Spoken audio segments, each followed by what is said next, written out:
Good morning అండి అందరికీ మిత్రులారా. లేటెస్ట్ కూడా మనం మాట్లాడుకోవాలి.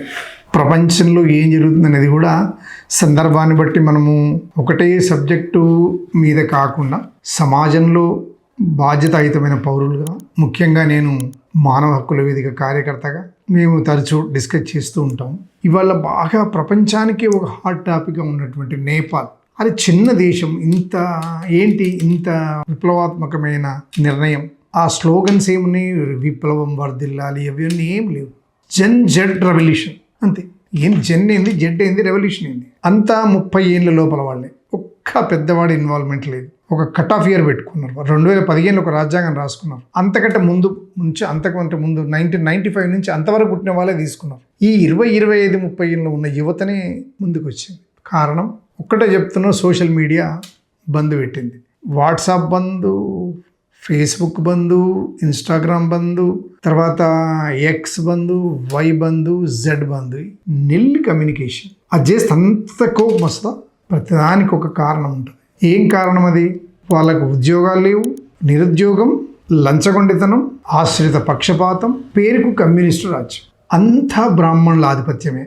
ఓడిపోయిన ప్రైమ్ మినిస్టరు, గెలిచిన ప్రైమ్ మినిస్టరు, గెలవబోతున్న ప్రైమ్ మినిస్టర్, ఫైనాన్స్ మినిస్టర్ అందరూ వాళ్ళే. వాళ్ళ బంధువుల బంధువులు అంతా వాళ్ళే. నెపోటిజం అంటారు, తెలుసా మీకు? రాజకీయ నాయకుల పిల్లలందరూ ఒకనొక్కనికి అందరికీ ఆడికారులే. చిట్టోనికి పొట్టోనికి అందరూ ఆడికారులే. స్కూల్కి వచ్చిపోతారు, అందరూ అదే చేస్తారు.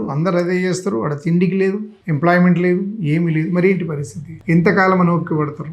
యూత్ అంతా ఏం చేస్తున్నారంటే అక్కడ ఏం జరుగుతుందనేది వాళ్ళలో వాళ్ళు ట్రాన్స్ఫార్మ్ చేసుకుంటున్నారు. ఇవాళ ఈ మంత్రి ఇంత ఇది అయింది, ఇదండి. వాళ్ళకు మైండ్ బ్లాక్ అయిపోయింది ఒకటేసారి బంద్ చేసేటప్పటికి. అంటే నువ్వు మాకు ఏది ఇయ్యవు, ప్లస్ మీ మాత్రం ఎంటర్టైన్మెంట్ లేకుండా ఇది బంద్ చేస్తా అంటే గవర్నమెంట్ ఏం చెప్తుందంటే వీళ్ళందరూ దేశద్రోహ కార్యక్రమాలలో విపరీతంగా అవన్నీ రకరకాల ఇది చేస్తున్నారంటే 30 years పూర్వనికి ఏముంటుంది, 25 years వానికి ఏముంటుంది, 15 years వానికి ఏముంటుంది? అంత school uniform boys and girls. వాళ్ళకు ఒక స్లోగన్ ఎట్లా మనం ఇదైపోతుంది. వాళ్ళు మేము రాజ్యాన్ని కూల్చము, రాజ్యాన్ని మేమేం అంటలేము, ప్రభుత్వం మారాలని అంటలేము, లేకపోతే ఏదో కుట్ర చేసి మిమ్మల్ని కూలగొట్టేంత ఆ సీన్ లేదు మా దగ్గర. నువ్వు మంచోడు అయితే ఎందుకు బాగా చేస్తావు అనేది వాళ్ళకు ప్రశ్న వచ్చింది. మొన్న శ్రీలంక, నిన్న బంగ్లాదేశ్, ఇవాళ నేపాల్. ఏంటిది? భారతదేశం సంగతి ఏంది? బీజేపీ వాళ్ళు ఏమంటారంటే అక్కడ కమ్యూనిస్ట్ ప్రభుత్వము తీసేసి హిందూ మత రాజ్యం ఏర్పడటం కోసం లేదు కాబట్టి అరాచకాలు జరుగుతున్నాయని. కాంగ్రెస్ వాళ్ళు ఏమంటున్నారు? కరప్షన్ వ్యతిరేకంగా యూత్ బయటకు వచ్చింది. మీరిద్దరు రాంగే బాస్. బీజేపీ ఏదైతే అనుకుంటుందో అదంతా ఇట్స్ మీనింగ్లెస్ కాన్సెప్ట్. మీద ఏం చేసుకోనికి హిందూ? ఇప్పుడు మన దగ్గర హిందూ మతమే ఉంది కదా, ఏం సాధిస్తున్నాం? ఏడుంది, అన్నీ ఉంది. పిల్లలు ఏం అడుగుతున్నారు, ఎట్లా ట్రీట్ చేస్తున్నారు దాన్ని?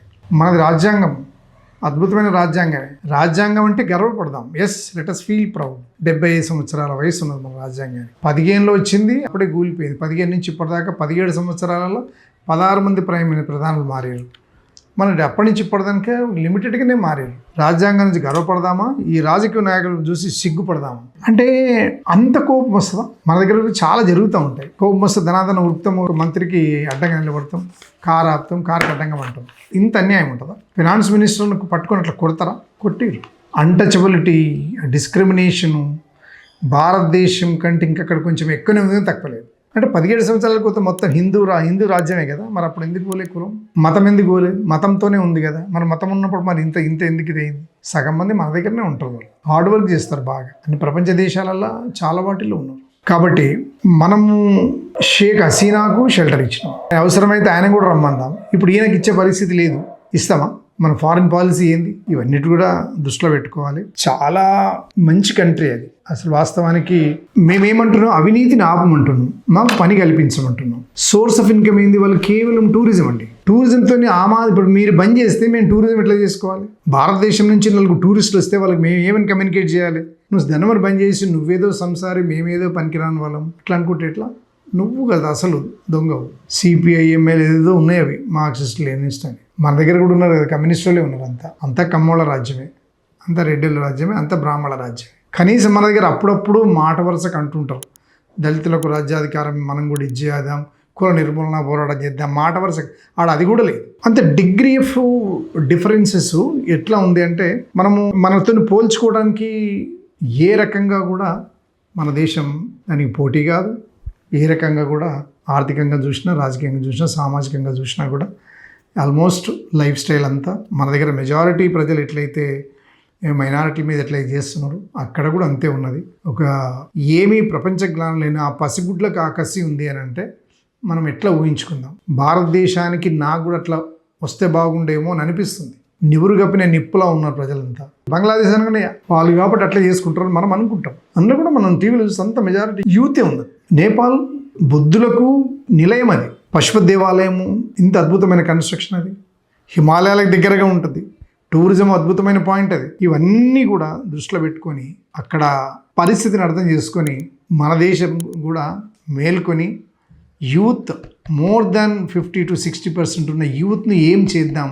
చిరంజీవి వస్తే ఆయన కురుకుడే మన యూత్ అంతా, జగన్ వస్తే ఆయన వెనకబడి ఉరుకుడే, ఆయన వెనకబడి ఉరుకుడే, పవన్ కళ్యాణ్ వస్తే ఆయన కురుకుడే, విరాట్ కోహ్లీ వస్తే ఆయన కురుకుడే, ఇది మన యూత్. కాబట్టి పాలకులు నేపాల్ లాంటి ఇన్సిడెంట్ కాకుండా యువతను కాపాడుకొని వాళ్ళకి అందరి పని కల్పించమని డిమాండ్ను మీరు పూరించాలి. అలాంటి జరగకుండా చూసుకోవాల్సిన బాధ్యత మీపైనే ఉంటుంది. అంటే ఒక సీనియర్ సిటిజన్గా అనుభవాన్ని మీతో షేర్ చేసుకోవాలని అనిపించింది కాబట్టి చేసుకుంటున్నా. దయచేసి అందరూ ఈ వీడియో చూడాలనుకుంటున్నా, చూస్తే బాగుంటుందని కూడా కోరుకుంటున్నా. ఆ ఫెడరలిజాన్ని, ఆ సమానత్వ దృష్టిని, తర్వాత భారతదేశం వెయిట్ అండ్ సీ లాగానే ఉండాలి. మనము ఆ ఆపర్చునిటీ ఇవ్వకుండా చూడాలని కోరుకుంటూ ధన్యవాదాలు. Thank you very much.